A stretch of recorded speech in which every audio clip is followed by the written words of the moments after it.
Mike Bako is sports editor for the Daily National website, and I began by asking him what factors are used to determine the host city for a major sporting event.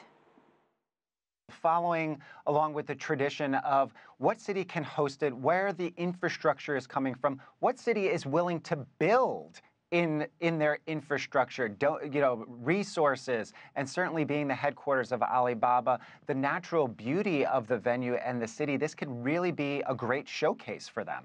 China is also hosting the Winter Olympic Games in 2022 and then the Asian Games.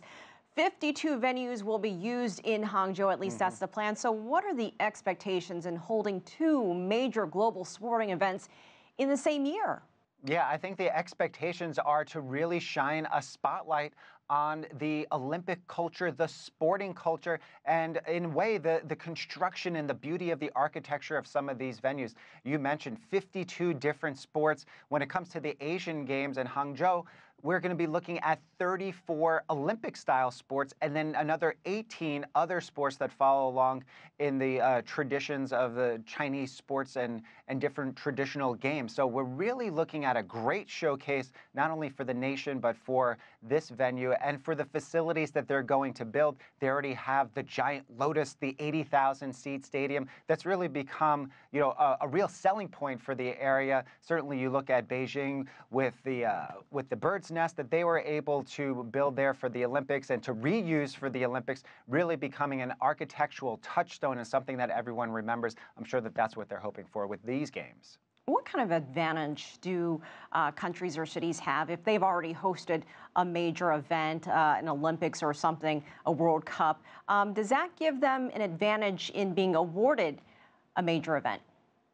I think you can look at it two ways. One is they already have the infrastructure in place. They've already shown that they know how to do an event like this. Certainly from a media standpoint, a lot of this is about TV rights, coverage, so they have that infrastructure. Now, the other way to look at it is also as a selling point for branding for a specific city or a nation that wants to go after these games. How do they put themselves on the map? How many people thought of Sochi as a destination for sporting and for Olympic events until they hosted the Winter Games? So, you really have to look at it from two folds, but I certainly think that any city that has the infrastructure that's shown that they could host an event like this to a great deal of success, they're going to be on a higher priority list when it comes to being awarded an Asian Games or an Olympic Games from a summer or a winter standpoint.